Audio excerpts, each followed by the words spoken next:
The steakhouse near Dosan Park didn't advertise. No sign outside. No reviews online. The kind of place where reservations happened through introductions, and payment never appeared on credit card statements. The dining room was small, 8 tables, maximum capacity 40 guests, and the waiting list stretched months ahead for people who didn't matter. Tonight, the room belonged to a foundation dinner. Cultural preservation in Gyeongju. Traditional music grants. A small Gyeongjeom performance is scheduled after the meal. Everyone present knew the real business would happen later, in smaller rooms, without witnesses. Kang Min-jae sat at the center table. To his left was a retired prosecutor who now consulted for construction firms. To his right, a university dean whose donations always arrived before controversies disappeared. Further down, faces he recognized from charity galas and closed-door policy meetings, people who understood that power preferred invisible rooms. He had arrived alone. No assistance. No security visible within 3 blocks. He wore a charcoal suit that cost more than most cars but looked ordinary enough to forget. His posture suggested neither arrogance nor humility. He simply occupied space the way someone might occupy a chair, necessary, temporary, unremarkable. The waitress approached from his blind side. He noticed her shoes first. Practical. Worn at the heel. She moved efficiently, the way people do when they've learned not to attract attention. Black woman. Foreign. Probably a university student or a visa situation that didn't invite questions. Seoul had had enough of both that nobody looked twice. She placed the water glass at 2 o'clock. Adjusted the napkin without touching his arm. Stepped back to the regulation distance. The steak will be ready shortly, she said in careful Korean. Accent present but controlled. He nodded once. She disappeared toward the kitchen. The conversation continued around him. Tax incentives for heritage sites. Sponsorship opportunities tied to provincial elections.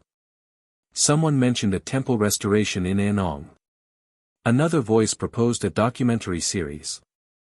Words filled the room like ambient noise, important to maintain, easy to ignore. Kang Min-jae checked his phone twice. Both times, the screen showed nothing urgent. He set it face down beside his water glass and waited. 15 minutes later, the waitress returned. The steak arrived on white porcelain. No garnish. No unnecessary presentation. Medium rare, as ordered. She placed it down with both hands, fingers steady against the plate's edge. That's when he felt it. A weight shift. Barely perceptible. Like the plate carried something other than food. Her hands withdrew. She stepped back, eyes lowered, and returned to the kitchen without waiting for acknowledgement. Kang Min-jae picked up his knife and fork. Cut into the steak at the standard angle. The meat separated cleanly. Blood pooled at the edges, darker than it should be under the dim lighting. He counted 3 breaths. Lifted his fork. Chewed. Across the table, the city councilman gestured toward a development map someone had unfolded. Zoning language. Investment timelines. Everyone leaned in with practiced interest. Kang Min-jae took another bite. Then he set down his utensils and reached for his water glass. As his hand moved, his thumb brushed the edge of the plate. Something shifted underneath. He did not react. Did not glance toward the kitchen. Did not alter his expression. He lifted the plate just enough, millimeters, to confirm what his fingers already knew. Paper. Folded. Tucked beneath the porcelain base, where condensation wouldn't reach it. Kang Min-jae lowered the plate and resumed eating. The prosecutor beside him asked about shipping routes near Incheon. Kang Min-jae answered with the kind of vague corporate language that sounded informed without providing information. The man nodded, satisfied. 10 minutes passed. Kang Min-jae finished exactly half the steak, leaving the rest untouched. He folded his napkin. excused himself to the restroom with a politeness that discouraged follow-up questions. In the narrow corridor outside the dining room, he stopped. Pulled the note from beneath his jacket. Unfolded it under the single overhead light. 5 words. Handwritten in Korean. Ink slightly smudged at the final character. You promised you would come back. His hand didn't shake. His breathing didn't change. But he read the sentence 3 more times before folding the paper and sliding it into his inner pocket. When he returned to the table, dessert menus had appeared. He declined. Made the appropriate excuses. Stood, thanked the host, and exited through the main entrance while everyone else remained seated. Outside, Seoul continued without pause. Cars moved through Dosendero. A convenience store sign blinked across the street. 2 women walked past in conversation, laughing at something on a phone screen. Kang Min-jae inhaled once. Then he turned left instead of right, taking the service alley that led behind the building, where delivery trucks unloaded and kitchen staff smoked during breaks. The door was propped open with a wooden wedge. He stepped inside. The hallway smelled like steam and burnt garlic. Kang Min-jae moved past stacked boxes and industrial shelving without making a sound. Ahead, the kitchen noise filtered through, metal on metal, water running, voices calling orders in abbreviated Korean. He stopped at the threshold. Through the gap in the door, he saw her. The waitress stood at the sink, hands submerged in soapy water. She scrubbed a plate with methodical focus, eyes down, posture unchanged from when she'd served him 20 minutes earlier. She did not look toward the hallway. Did not check her phone. Did not glance at the clock. Kang Min-jae watched her for 11 seconds. Then he stepped back into the corridor and leaned against the concrete wall, the note still pressed against his ribs through 2 layers of fabric. The handwriting. That's what had stopped him. Not the message. Not the accusation embedded in those 5 words. The way the characters leaned forward slightly, as if the writer expected an interruption. The spacing between syllables, too careful, like someone writing in a language they'd learned through repetition rather than immersion. He knew that handwriting. Or he had known it. 17 years ago, in a notebook that should have been destroyed along with everything else that belonged to a name no one living was supposed to remember.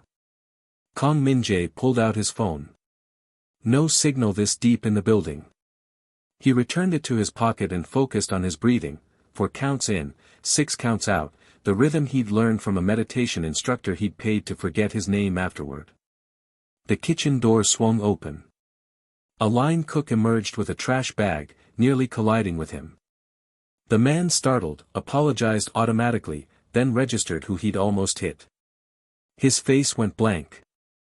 He bowed. Stepped around Kang Min-jae and disappeared down the corridor without looking back. Kang Min-jae waited until the exit door clicked shut. Then he returned to the kitchen threshold. The waitress was drying her hands on a towel. She folded it twice, set it on the counter, and finally turned toward the hallway. She saw him. Did not react. Just stood there, 3 meters away, hands empty at her sides. Neither of them spoke. The kitchen supervisor barked something about prep for the next seating. Someone dropped a ladle. The dishwasher cycle started with a mechanical hiss. The waitress stepped forward. Stopped at arm's length. Reached into her apron pocket and withdrew something small. Placed it on the stainless steel counter between them without ceremony. A notebook. Thin. Spiral bound. The kind students bought in bulk at Daiso. Kang Min-jae did not touch it. She opened the cover. Inside, pressed flat between the first 2 pages, was a hospital wristband. Plastic. Faded. The printed text was barely legible under the harsh kitchen lighting. But he could still read the name. Park Dong-hyun. Issued at Ilsan General Hospital. 17 years ago. Kang Min-jae took 1 step backward. The waitress closed the notebook. Slid it back into her apron. Her expression hadn't changed once, not neutral, not hostile. Just present. "You should leave," she said quietly. Not a threat. A suggestion. He did. Walked back through the corridor, past the delivery entrance, into the alley where humidity clung to concrete, and the city's ambient noise felt suddenly too loud. His driver waited 3 blocks away. Kang Min-jae texted the location and walked north instead, hands in his pockets, the note burning against his chest like evidence he couldn't destroy. Behind him, the steakhouse continued operating. Plates delivered. Orders taken. Power brokered in quiet rooms. But something had shifted. Something that couldn't be controlled with money or silence or the kind of pressure that made people forget questions they shouldn't have asked in the first place. Kang Min-jae reached the main street and stopped beneath a streetlight. Pulled out the note one final time. Read the 5 words again. The handwriting didn't lie. And that was the problem. Because if the handwriting was real, then the promise had been real. And if the promise had been real. He folded the paper and placed it back in his pocket. Across the street, a bus pulled away from the stop. Office workers filed out of a building, tired and talking. Someone laughed. Someone checked their phone. Seoul moved forward. But Kang Min-jae remained standing under the light, unable to move, unable to walk away from a debt he'd spent 17 years pretending didn't exist. The driver's car appeared at the curb. Kang Min-jae got in. Said nothing.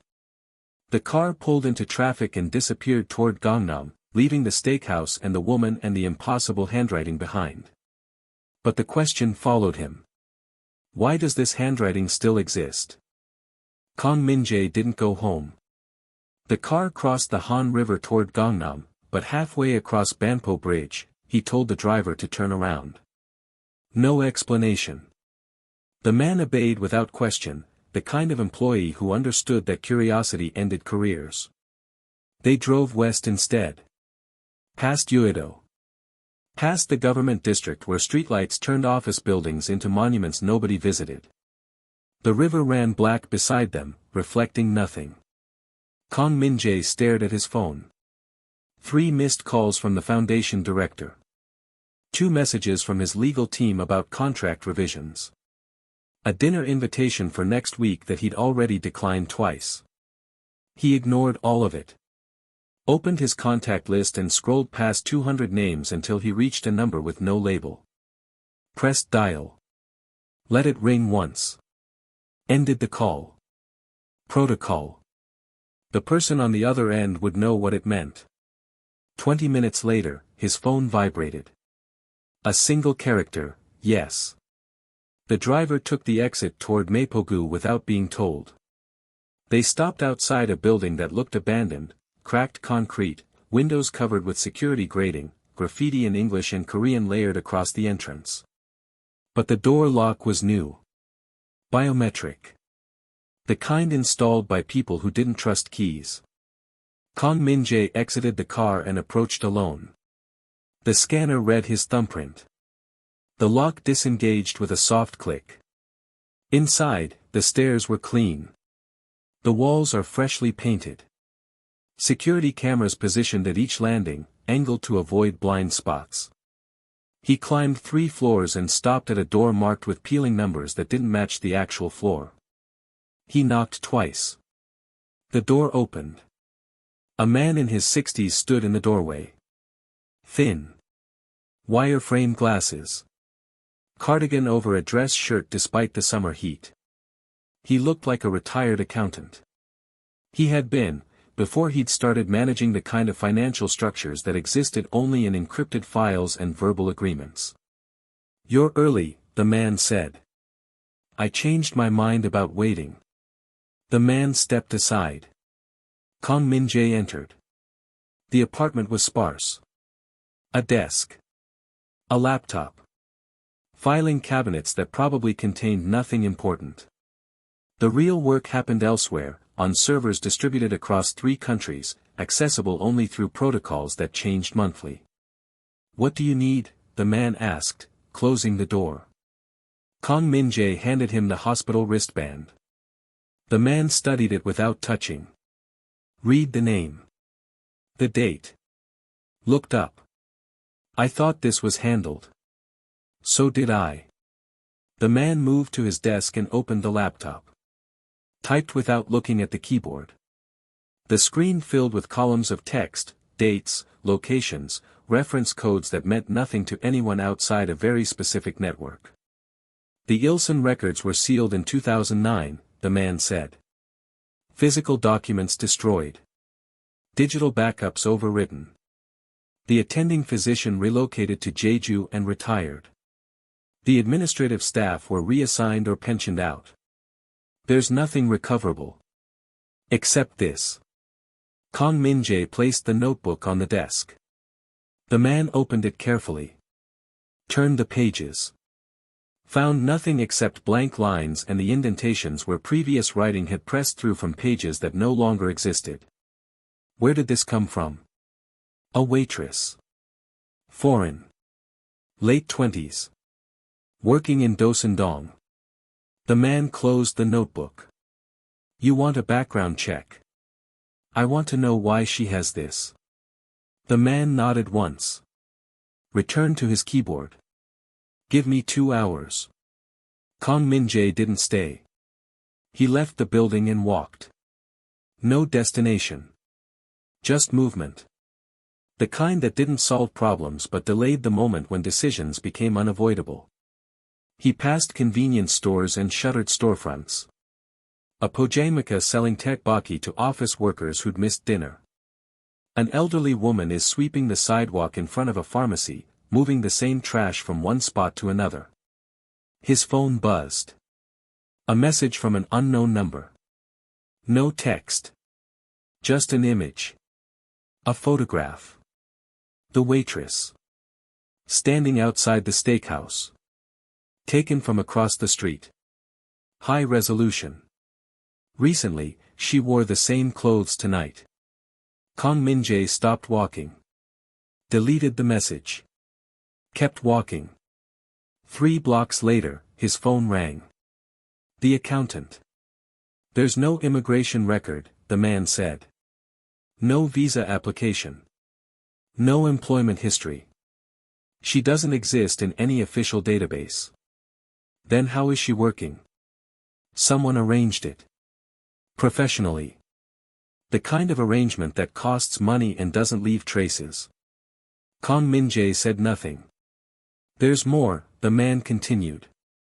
2 years ago, a private memorial was held in Itaewon. Small venue. No guest list. The organizer paid in cash and requested no flowers. The venue owner remembered because the donation receipt used an old alias. Which one? The man told him. Kang Min-jae ended the call. He stood on the sidewalk, surrounded by people who didn't know his name and wouldn't care if they did. The city moved around him, buses, taxis, delivery scooters weaving through traffic. Neon signs reflected in puddles left over from afternoon rain. The alias the man mentioned belonged to someone who died in the Incheon dock fire. Or was supposed to have died. Kang Min-jae turned and walked back toward his car, the note still folded in his pocket, the question now larger than 5 words could contain. If the promise survived, what else did? The penthouse overlooked the Han River from 43 floors above Gangnam. Floor-to-ceiling windows. Minimal furniture. Everything chosen for function, not comfort. Kang Min-jae had owned the property for 8 years and still didn't know his neighbors' names. Privacy wasn't a feature here, it was the product. He entered at 2 in the morning. Lights off. City glow filtering through the windows, enough to navigate without switches. He removed his jacket. Loosened his tie. Poured 2 fingers of whiskey he wouldn't drink. Then he walked to the bedroom. The closet was larger than most Seoul apartments. Custom built. Climate controlled. Organized by season and function, suits on the left, casual wear on the right, formal attire in the back behind a false panel that most people never notice. Kang Min-jae moved past the clothes to the rear wall. Pressed his palm against a section of wood grain that looked identical to the rest. A drawer slid open. Small. Shallow. Lined with felt. Inside were 3 objects he hadn't touched in years. A burner phone. Battery dead. SIM card removed. The casing was scratched from use, and the screen was cracked at one corner. He'd carried it for 6 months during a period when his current name didn't exist yet, and his previous name had already been erased. A key. Brass. Tarnished. No label. It opened a storage unit in Buchan that he'd emptied and abandoned 9 years ago. He'd kept the key anyway. Couldn't remember why. And a piece of paper. Kong Min-jae lifted it carefully. Unfolded it on the dresser beneath the dim light filtering from the hallway. The paper had yellowed. The ink faded at the edges. But the words remained clear. I will come back before the end.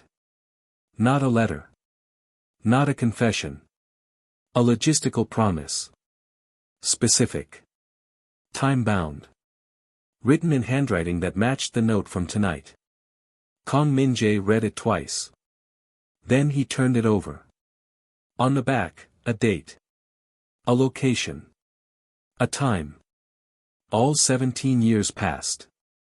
He set the paper down and returned to the living room. Stood at the window. The river below reflected streetlights and office towers, the city grid extending in every direction like a system too large to fail. But systems failed. He'd built his current life on the failure of a previous one. The Incheon dock fire had been ruled an accident. Electrical malfunction in a warehouse storing textiles. 3 casualties. Minimal investigation. The insurance payout arrived within 6 months. The property changed hands. Development began the following year. The official record was clean. But official records were designed to be. Kong Min-jae had paid for the cleaning personally. Not directly, through intermediaries who understood that some debts required permanent silence. The attending physician in Ilson. The warehouse manager who'd clocked out early that night. The fire inspector who'd signed off on the electrical report without examining the wiring. All compensated. All relocated. All were instructed to forget details that never officially existed. And yet. The promise remained. Written in handwriting that shouldn't still be possible. Kong Min-jae returned to the bedroom and retrieved the burner phone. Plugged it into a charger he kept in a drawer he rarely opened. The screen stayed dark for 30 seconds before finally flickering to life. No missed calls. No messages. The phone had been offline for so long that the network didn't recognize it. He opened the contacts anyway.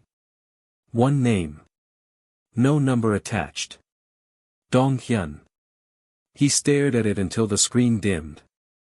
Then he set the phone down and picked up the old promise again. I will come back before the end. The man he'd made that promise to had died 3 days later. Alone. In a hospital room in Ilson that Kong Min-jae had paid for but never visited. The promise hadn't been romantic. It hadn't been sentimental. It had been practical, a commitment to return before decisions needed to be made. Medical decisions. Legal decisions. The kind that required presence, not just money. But Kong Min-jae hadn't returned. He'd sent representatives. Lawyers. Envelopes of cash. Everything except himself. By the time he decided to go, the decision was already made for him. Park Dong-hyun died at 4:17 a.m. on a Tuesday in August. The death certificate listed no next of kin. No funeral was held. Kong Min-jae had arranged cremation through a service that didn't ask questions. The ashes went to a columbarium in Payu. He visited once. Didn't go inside. That was 17 years ago. Since then, he'd built an empire. Legitimate on paper. Functional in practice. He'd erased every connection to the person he'd been before the fire. Changed his name legally. Restructured his identity through corporations and trusts. Became someone who could sit at foundation dinners and discuss cultural preservation without anyone questioning where the money came from. He'd succeeded. Completely. Until tonight. Kang Min-jae folded the old promise and placed it back in the drawer. The whiskey sat untouched on the counter. Outside, the city was preparing for the morning. Delivery trucks moved through empty streets. Early trains started their routes. Convenience stores restocked shelves for the first wave of workers. Seoul continued. But Kang Min-jae stood at the window, holding a question he couldn't answer. If the person who made the promise was dead, then why was the note here now? 6 days passed. Kang Min-jae attended 3 board meetings, signed off on a property acquisition in Songdo, and hosted a dinner for provincial legislators who needed reassurance about funding timelines. He functioned precisely, without deviation. But he returned to the steakhouse. Same evening. Same table. Same order. The host recognized him immediately. Offered a private room. Kang Min-jae declined. Requested the main dining area. Window seat overlooking the courtyard. The host obliged without question. Different waitress. Younger. Korean. Efficient but forgettable. She brought water, took his order, and disappeared into the kitchen. The steak arrived 12 minutes later. Perfect temperature. No note. Kang Min-jae ate half. Left the rest. Paid. Stood to leave. That's when he saw her. The original waitress. Standing near the corridor that led to the restrooms. No uniform this time. Black coat. Jeans. Hair pulled back. She wasn't hiding. Just present. Their eyes met. She didn't approach. Kang Min-jae excused himself from the table and walked toward the corridor. She stepped back, allowing space. Didn't speak until they were out of sight from the dining room. You still eat it the same way, she said quietly. He waited. You always leave half. The statement hung there. Not accusatory.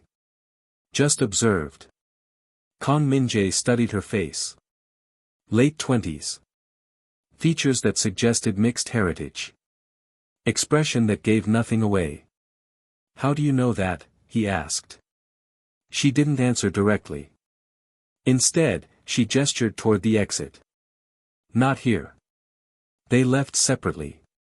He first went through the main entrance. She was 5 minutes later, through the service door. They met 2 blocks away, near the quiet curve of Dosan Park, where the walking path curved away from streetlights. Joggers passed. A couple walked their dog. No one paid attention. My name is Yara, she said. Not a Korean name. She didn't apologize for it. Kang Min-jae said nothing. She continued, do you remember the community center in Yongdongpo? The one what taught night classes? He remembered the smell before he remembered the place. Kimchi from the cafeteria. Floor wax. The particular staleness of rooms that held too many people during the day and none at night. He'd gone there once. Maybe twice. Long enough ago that the details had faded into the category of things he didn't need to remember. What about it? He asked. My mother taught there. English classes. 3 nights a week. She worked day shifts at Ilsan General. Nights at the community center. Weekends wherever she could find hours. Yara paused. Looked at him directly. She met someone there. Someone who attended the English classes even though he already spoke it better than she did. Someone who needed a place where no one asked questions. Kang Min-jae felt the cold open up beneath him. The promise wasn't made to me, Yara said. It was made for my mother. She reached into her coat and pulled out the notebook. The same one from the kitchen. Opened it to a page near the middle. A photograph. Faded. Two people are standing outside the community center. A woman in her 30s. Thin. Tired. Smiling anyway. Next to her, a man barely 20.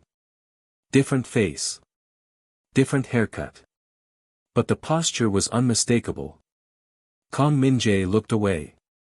She kept everything, Yara said. Every note. Every scrap of paper. She said it mattered to remember people the way they were before they decided to disappear. Where is she now? Dead. 6 years ago. Cancer. By the time they found it, there was nothing to do except wait. Yara closed the notebook. I didn't come to expose you, she continued. I didn't come for money. I came to return something that doesn't belong to me anymore. She held out the notebook. Kang Min-jae didn't take it. There's another note, Yara said. But it isn't for today. She turned and walked away. Didn't look back. Didn't wait for a response. Kang Min-jae stood on the path, surrounded by trees and distant traffic, the notebook still in her hands, disappearing into the darkness beyond the park lights. He didn't follow. Just stood there, breathing the same air he'd been breathing 17 years ago when he made a promise to someone who'd needed him and received only his absence. A jogger passed. Nodded politely. Continued running. Soul moved forward. But Kang Min-jae remained on the path, unable to move, the weight of what he'd left behind finally catching up to the person he'd built himself into. And for the first time in years, he didn't know which version of himself was real. The warning arrived on a Thursday. Kang Min-jae was in a conference room in Uedo, reviewing quarterly projections with his logistics team. Third-floor office. Windows facing the National Assembly building. Coffee is going cold in cups no one touched. His phone vibrated once. He glanced at the screen. A message from the accountant. Single word, urgent. Kang Min-jae excused himself. Stepped into the hallway. Called back immediately. Someone's asking questions, the man said without preamble. About what? The Incheon fire. Not the police. Not investigators. Private inquiries.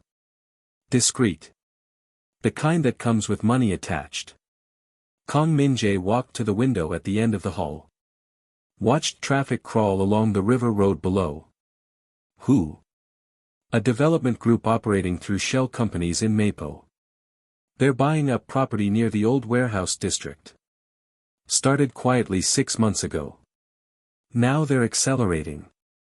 That's normal consolidation. Except they're asking about prior ownership. Specifically about liability transfers from 2008. They think someone left loose threads. Kang Min-jae said nothing. They believe you have unfinished liabilities, the accountant continued. Things that could be leveraged if properly documented. What kind of liabilities? The kind that involve witnesses who weren't properly accounted for. The line went quiet. Kang Min-jae watched a boat move upriver, slow and deliberate, leaving no wake. How much do they know? Enough to be dangerous. Not enough to act yet. They're still gathering. And the waitress? The accountant hesitated. She's visible now. That makes her accessible. Kang Min-jae ended the call. Returned to the conference room. Listened to projections he'd already approved. Nodded at appropriate intervals. Signed documents that his legal team had vetted twice. But his attention was elsewhere. Someone had noticed the disruption. Someone with resources and patience. The kind of operation that didn't move unless the return justified the risk. Yara had stepped out of invisibility the moment she handed him that note.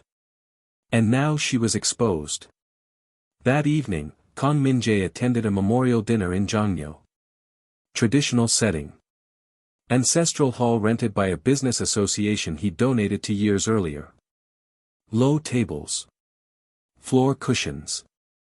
Photographs of deceased members were displayed beneath ceremonial tablets that belonged to families he'd never met. He sat in the back. Declined food. Participated in the ritual bowing without thinking about what it meant. Halfway through the ceremony, a courier entered. Young. Motorcycle jacket still on. He moved through the room with apologetic efficiency, scanning faces until he found Kong Min-jae. Handed him an envelope. Left without waiting for acknowledgement. The envelope was thin. Manila. No markings. Kong Min-jae opened it beneath the table. Inside, a single photograph. Yara. Standing outside a small restaurant in Yunpyeonggu. Corner location. Faded awning. The kind of place that survives on regulars and proximity to office buildings. She was unlocking the front door. Key in hand. Face visible in profile. Timestamp in the corner, less than 2 hours ago. Kong Min-jae turned the photograph over. On the back, handwritten in English, "She closes alone." He slid the envelope into his jacket. The ceremony continued. Incense burned. Someone read the names of the deceased. Others bowed in synchronized rhythm. Kong Min-jae stood. Excused himself quietly. Left through the side entrance before anyone could ask questions. Outside, Jongno streets were crowded with evening traffic. He walked 3 blocks before signaling his driver. Got in without giving directions. Yunpyeonggu, he said. The driver nodded and pulled into traffic. They arrived 40 minutes later. The restaurant sat on a corner between a pharmacy and a shut-down cell phone repair shop. Small. Maybe 10 tables. Hand-painted menu board outside listing jjigae and bibimbap at prices that hadn't changed in years. Lights still on inside. One person is visible through the window. Yara. She was wiping down tables. Methodical. Starting from the back, working forward. No music playing. No other staff. Kong Min-jae told the driver to circle the block. They passed once. Twice. On the 3rd pass, the lights inside went dark. The driver stopped 2 buildings down. Kong Min-jae waited. 5 minutes later, Yara emerged. Locked the door. Tested it twice. Turned left toward the subway entrance. She made it 20 steps before Kong Min-jae stepped out of the car. "You're being watched," he said. She stopped. Turned. Showed no surprise. "I know. Then you should leave. Tonight." "Where would I go?" Kong Min-jae had no answer. Yara adjusted her bag on her shoulder. "You brought trouble by coming back to that steakhouse. But the trouble was already here. It just needed an excuse." "What does that mean?" "It means someone's been asking about me for months." "Not you. Someone else. They knew I was coming before I arrived." She started walking again. Kong Min-jae followed. "Who arranged your visa?" he asked. "A lawyer in Itaewon. He said he was helping students. I paid him. He handled everything." "What was his name?" She told him. Kong Min-jae recognized it immediately. A mid-level fixer who specialized in documentation that didn't invite scrutiny. He'd used the same man years ago for less complicated problems. "That lawyer works for people who don't help students," Kong Min-jae said. "I know that now." They reached the subway entrance. Yara stopped at the top of the stairs. "You can't protect me," she said. "Not without acknowledging why I matter. And you're not ready to do that. You don't know what I'm ready for. Then prove it." She descended the stairs and disappeared into the station. Kong Min-jae stood above, watching commuters flow past him like water around a stone. His phone buzzed. A message from an unknown number. No text. Just coordinates. He looked them up. A location in Mapogu. Industrial area near the river. 3 kilometers from the old warehouse district where the fire happened. The message arrived with an attachment. Another photograph. This one showed Yara's restaurant from a different angle. Taken from across the street. High vantage point. And in the corner, barely visible, a reflection in a window. Someone watching. Someone who wanted him to know they were watching. Kang Min-jae deleted the message. Returned to his car. Home, he told the driver. But he didn't go home. He went to Mapogu instead. The industrial district looked abandoned after dark. Warehouses with rusted shutters. Empty lots filled with construction materials that no one bothered to steal. A few security lights cast long shadows across cracked pavement. Kang Min-jae's car stopped 2 blocks from the coordinates. He told the driver to wait. Got out. Walked. The building matched the photograph's background. 4 stories. Concrete. Windows covered with plywood on the lower levels, broken glass on the upper. A developer's billboard out front advertised luxury residential units coming in 2027. The door was chained but not locked. Kang Min-jae slipped through the gap and climbed the interior stairs. 3rd floor. Door propped open with a cinder block. Inside, the space had been cleared. No furniture. No equipment.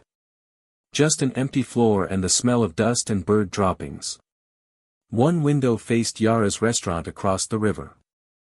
3 kilometers away, but visible with the right equipment. Someone had been here recently.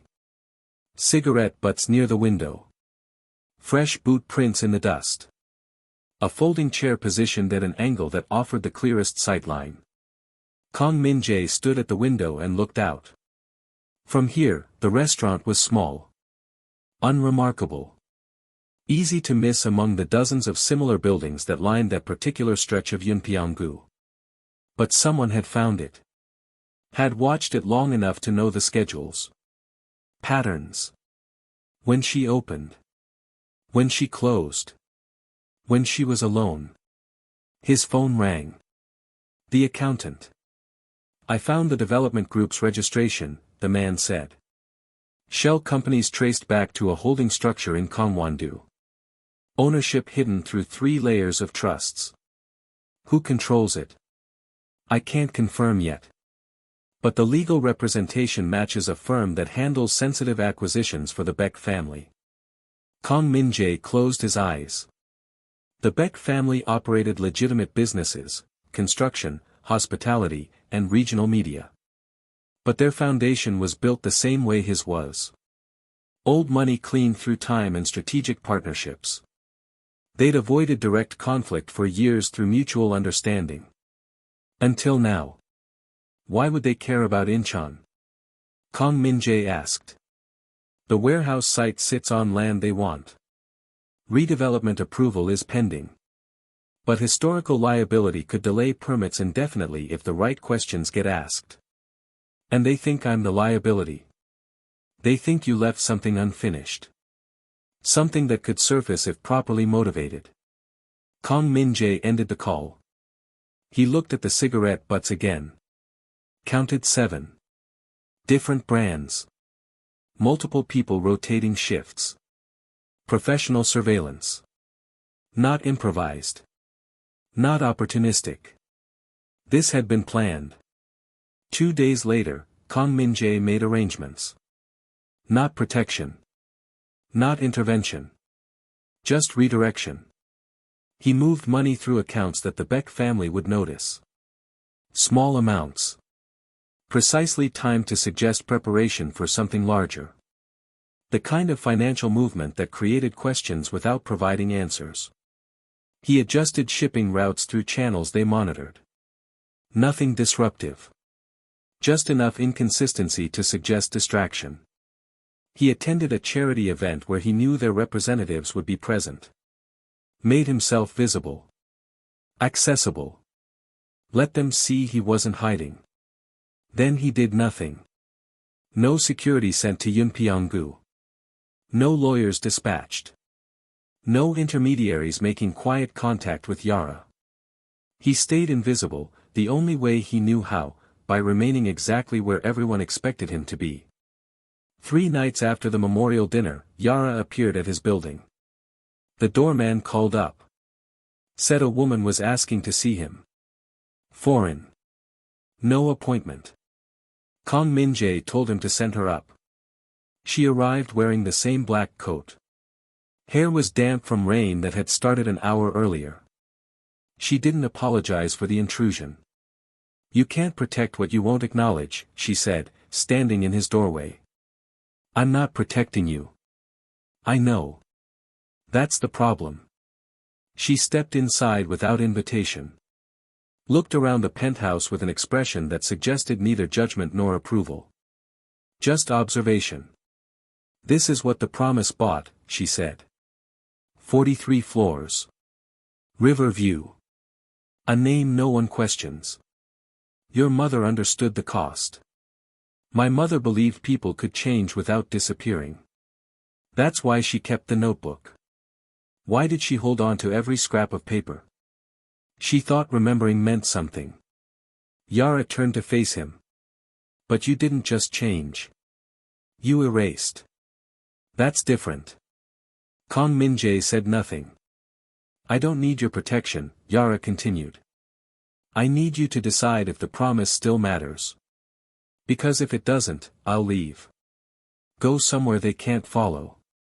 Start over the way you did. And if it does, then you already know what it costs. She walked to the window. Looked out at the city below. I'm closing the restaurant next week, she said. Moving to Busan. Maybe further. I have enough saved. I'll manage.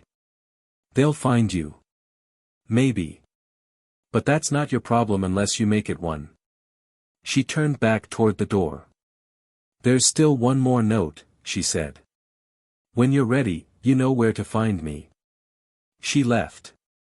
Kang Min-jae stood in the silence she'd created, surrounded by everything he'd built, unable to shake the feeling that none of it weighed anything at all. Kang Min-jae didn't go to Yunpyeonggu immediately. He waited. Functioned. Attended meetings where decisions got made that affected thousands of people who'd never know his name. He signed contracts. Approved budgets. Maintained the infrastructure of his carefully constructed legitimacy. But the question followed him. At night, standing at his window overlooking the Han River, he'd think about the notebook. About handwriting that shouldn't still exist.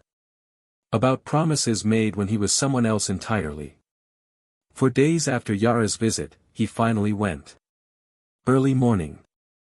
Before the restaurant opened. Rain falling steadily and gray, the kind that made Seoul feel smaller. He found her inside, preparing for the day. Tables arranged. Chairs down. Rice cooker steaming in the back. She saw him through the window. Didn't react. Just unlocked the door. You're early, she said. You said you were closing. Next week. I told the landlord yesterday. She gestured toward a table. He sat. She brought tea without asking. Set 2 cups down and took the seat across from him. They sat in silence while rain hit the windows. Finally, Yara reached into her apron and pulled out an envelope. Different from the notebook. Smaller. Sealed with tape, yellowed by time. My mother gave this to me before she died, Yara said. She told me it wasn't hers to keep, but it wasn't hers to destroy either. She said if I ever met the person it was meant for, I'd know. She slid the envelope across the table. Kang Min-jae stared at it. It's a question, Yara said. Not an accusation. My mother didn't believe in accusations. She believed in choices. He picked up the envelope. Felt the weight of paper inside. Thin. Single page. Read it when you're ready, Yara said. Not before. She stood. Returned to the kitchen. Started chopping vegetables with the steady rhythm of someone who'd done it 1,000 times. Kang Min-jae sat with the envelope in his hands. Outside, Seoul continued. Buses splashed through puddles. Office workers hurried toward subway stations. Delivery trucks double-parked while drivers unloaded boxes. He opened the envelope. Inside, a single page. Handwritten. The same script from 17 years ago. Not a letter. A question. What do you do when keeping a promise destroys everything you built? Beneath it, 3 lines. The person you were committed to. The person you became built a life. They cannot both survive. Kang Min-jae read it 3 times. Set it down on the table. Looked at Yara, who was now washing rice at the sink, back turned, giving him space. Your mother wrote this? He asked. No. You did. You gave it to her the last time you saw her. You said if anything happened, she should keep it. That someone might need to see it eventually. I don't remember writing this. People don't remember what they write when they're still trying to convince themselves they'll keep their promises. Yara dried her hands. Returned to the table. The Beck family is closing in, she said. Not on me. On you. They think I'm leverage. They think you'll negotiate to keep the past buried. Will I? That's the question, isn't it? Kang Min-jae looked at the note again. What do you do when keeping a promise destroys everything you built? The Beck family wanted the Incheon site to be clear of liability. That meant ensuring no witnesses existed who could complicate permits. No loose threads that could unravel under scrutiny. Yara had become a threat the moment she handed him that first note. If he acknowledged her, if he admitted the promise mattered, he'd have to explain why. Explain who Park Dong-hyun was. Explain what happened in Ilsan. Explain the fire that wasn't an accident. His entire structure would collapse. Legitimacy required clean origins. His origins were anything but. But walking away meant confirming what he'd spent 17 years trying to deny. That the promise had never mattered. That Park Dong-hyun had died alone, abandoned by the one person who'd committed to being there. That everything Kang Min-jae had built was constructed on the ruins of someone else's trust. There's no version of this where I don't lose something, he said. Yara nodded. That's why it's worth asking. She stood again. Began setting up for the morning service. Plates stacked. Utensils arranged. The practiced routine of someone preparing to serve people who wouldn't remember her name. Kang Min-jae folded the note and placed it in his jacket. Rose from the table. I'll handle the Beck family, he said. How? I don't know yet. And the promise? He looked at her. Really looked. Saw someone who'd crossed half the world carrying someone else's memories because that seemed to matter more than starting over without them. I'm still deciding what it costs, he said. Yara didn't respond. Just turned back to her work, letting him leave the way she'd let him arrive, without ceremony, without expectation, without demanding anything except the truth he still wasn't ready to give. Kang Min-jae walked into the rain. Stood on the sidewalk as water soaked through his jacket. The question followed him. What do you do when keeping a promise destroys everything you built? He didn't have an answer yet. But for the first time in 17 years, he was willing to ask. The call came at midnight. Kang Min-jae was still awake, standing at his window, when his phone vibrated. The accountant. No greeting. They're moving, the man said. When? Tonight. Building inspectors are scheduled for the Incheon site tomorrow morning. Unannounced. The kind that find problems whether they exist or not. Kang Min-jae closed his eyes. They're forcing your hand, the accountant continued. Once violations get documented, permits freeze. Lawsuits follow. Discovery happens. Your name surfaces in depositions. How long do I have? Hours. Maybe less. The line went quiet except for distant traffic noise on the accountant's end. There's another development, the man said. Someone filed a police report in Yunpyeong-gu 2 hours ago. Break-in at a restaurant. No theft.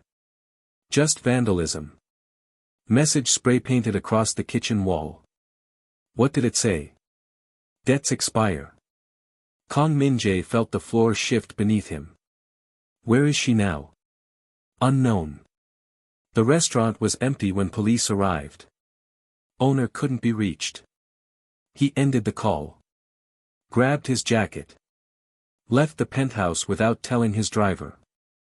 Took his own car, the one he kept for situations where he couldn't afford witnesses. The drive to Yunpyeong-gu took 25 minutes through empty streets.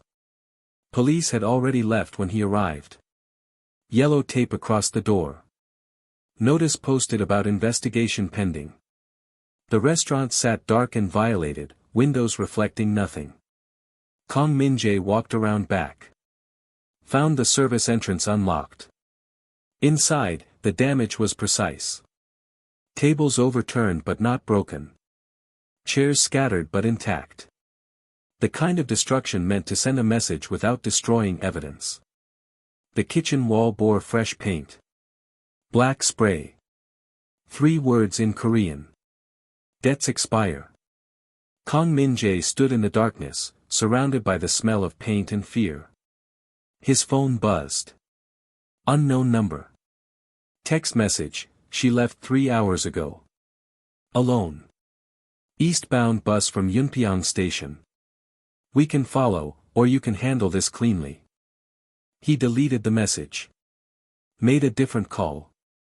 The accountant answered on the first ring. I need the building inspection delayed, Kang Min-jae said. That's not possible. They're already en route. Then I need the violations anticipated and corrected before they arrive. That would require access to the site. Your name on the entry logs. Documentation that you knew problems existed. I'm aware. That's the opposite of clean separation. That's confirmation of liability. Kang Min-jae looked at the spray-painted wall. Do it anyway, he said. At 3 in the morning, Kang Min-jae arrived at the Incheon warehouse site. The property had changed ownership twice since the fire. The current holder was a development trust preparing for mixed-use construction. Permits pending. Foundation work delayed by regulatory review. Security waved him through without question. His name still carried weight here, even after all the restructuring. He walked the perimeter alone. The old warehouse was gone. Demolished years ago. Nothing remained except the concrete foundation and chain-link fencing. But the ground remembered. Scorch marks are still visible where fire had burned hot enough to crack pavement. Kang Min-jae stood at the spot where the loading dock had been. Park Dong-hyun had worked here. Night shifts. Loading textiles bound for export. Saving money for English classes at the community center. Planning a future that involved more than moving boxes in the dark. They'd met during a cigarette break. Kang Min-jae didn't smoke but needed air. Dong-hyun offered a lighter he didn't need. They talked. Small things. Safe things. The kind of conversation that happened between strangers who expected never to see each other again. Except they did see each other again. At the community center. At a late-night restaurant near Yongdongpo station. In borrowed rooms where people went when they couldn't afford to be seen anywhere else. It wasn't romance. It was recognition. 2 people trying to build futures from materials that didn't quite fit the structures they'd been given. Dong-hyun got sick 4 months later. Nothing dramatic. Just fatigue that didn't resolve. Weight loss accelerated. Doctors who took too long to order the right tests. By the time the diagnosis came, options were limited.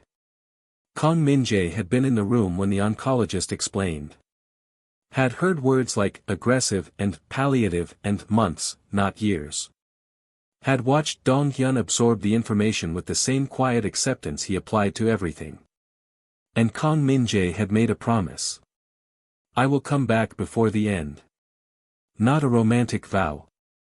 A logistical commitment. To be present for the decisions that shouldn't be made alone. Medical decisions. Legal decisions. End-of-life decisions. But then the warehouse burned. 3 people died. Investigation started. Questions emerged about the electrical system, insurance valuations, and why certain people had been working that night despite safety violations.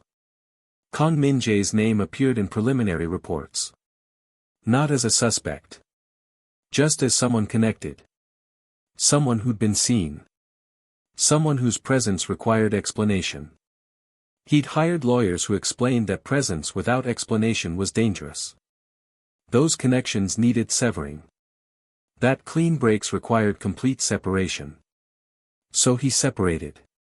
Changed his name. Restructured his identity.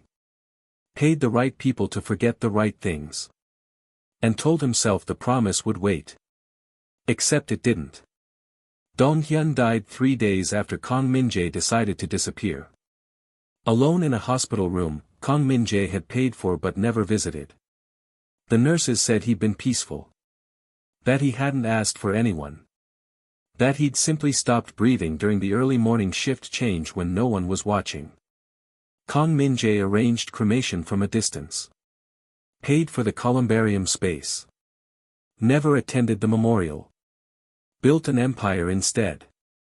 Now he stood on the ground where it started, surrounded by the architecture of his own erasure, finally understanding what the question meant. What do you do when keeping a promise destroys everything you built? You choose. At dawn, Kang Min-jae made calls. First to his legal team. Instructed them to prepare disclosure documents about the Incheon site. Historical ownership.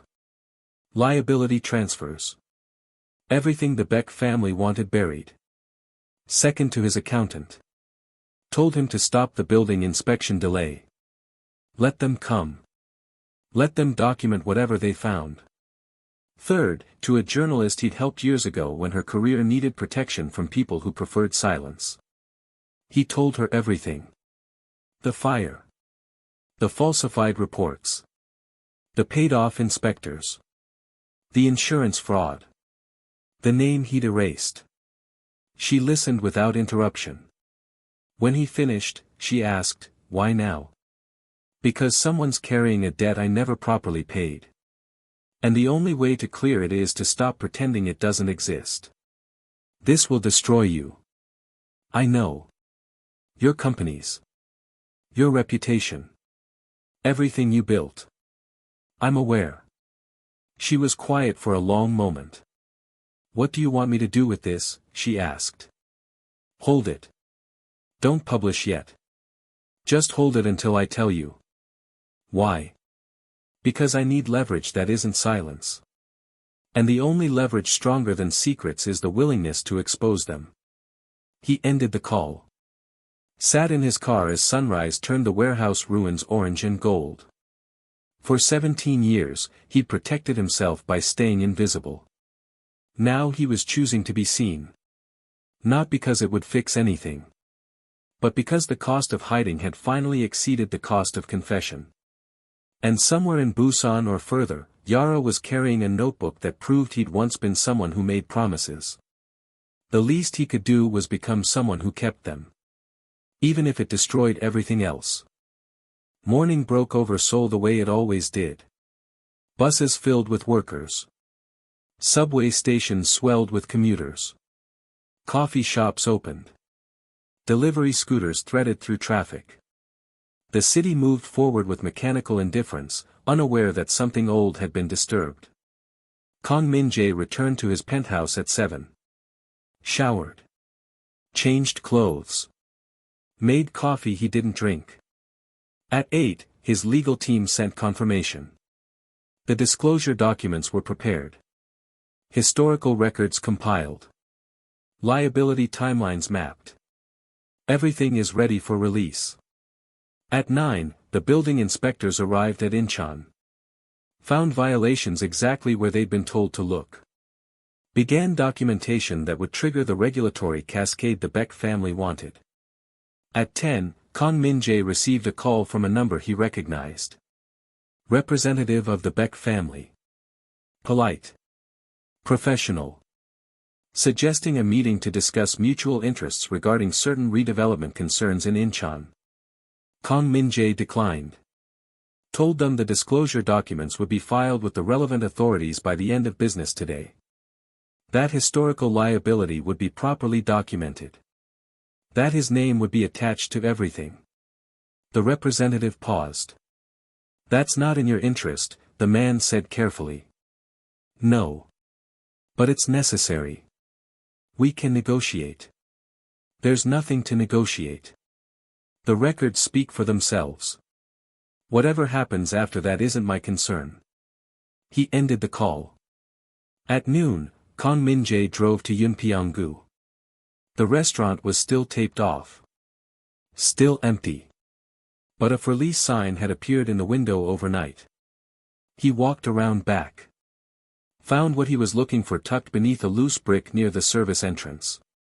An envelope. His name was written on the outside in Yara's handwriting. Inside, a bus ticket stub. Dated 3 days ago. Destination, Busan. And beneath it, a note.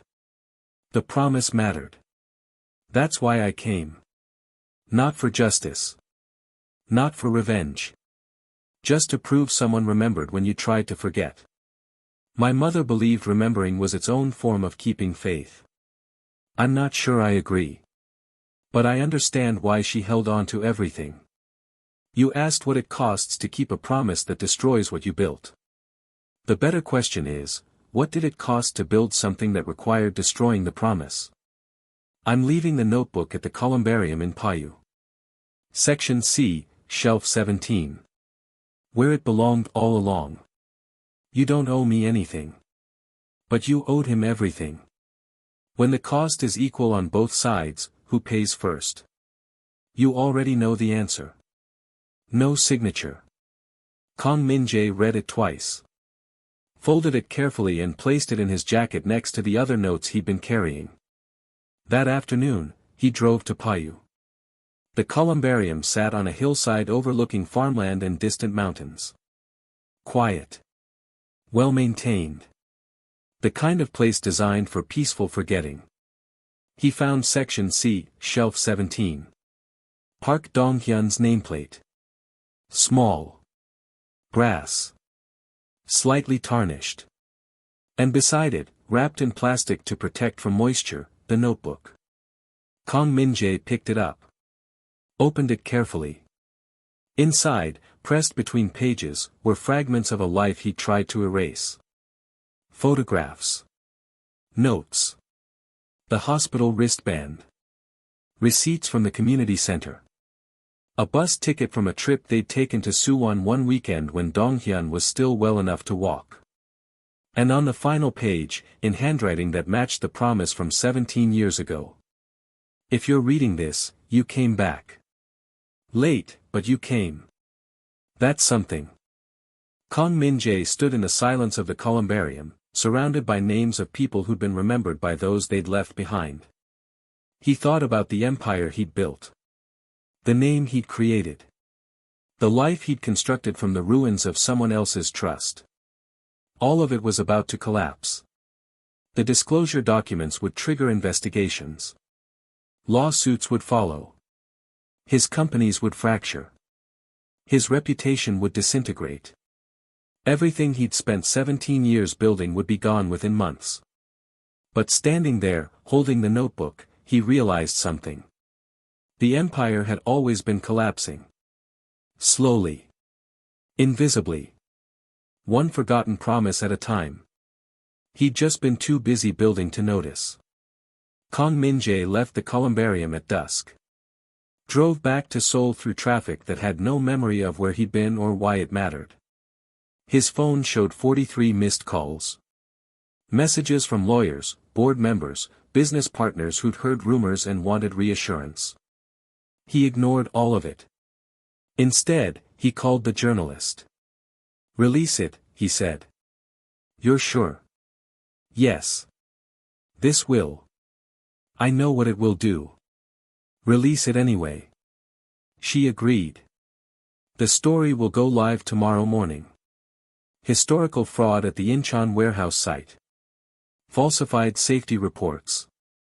Insurance manipulation. Names named. Documents attached." His name would be first. Kang Min-jae arrived at his penthouse as night fell over the Han River. Stood at the window overlooking the city he'd conquered by becoming someone else. In his pocket, the notebook felt heavier than when he'd picked it up. Not because of what it contained, but because of what it represented. A promise made by someone who still believed promises mattered. Kept too late to save anything. But kept nonetheless. 3 days later, Kang Min-jae received one final message. From Yara. A single line. Debts don't expire. But sometimes paying them is enough. He didn't respond. Just placed the message with the others, the notes, the photographs, the evidence of a life he tried to erase but couldn't quite destroy. Seoul continued around him. The investigations began. The lawsuits materialized. His companies started fracturing exactly as predicted. But somewhere in Busan or further, Yara was building a life that didn't require forgetting. And in Paju, on a hillside overlooking farmland and mountains, Park Dong-hyun's name remained on a brass plate, finally accompanied by the proof that someone had remembered. Not perfectly. Not in time. But remembered nonetheless. Kang Min-jae stood at his window one final time, watching Seoul prepare for morning. The city would continue. His empire would collapse. New structures would rise from the ruins. But the question remained, unanswered and unanswerable. When the cost is equal on both sides, who pays first? He'd chosen to pay. Not because it would fix anything. Not because it would bring anyone back. But because walking away had already cost more than he'd realized. And some debts, the ones written in promises made when you're still trying to become someone. Those debts never expire. They just wait.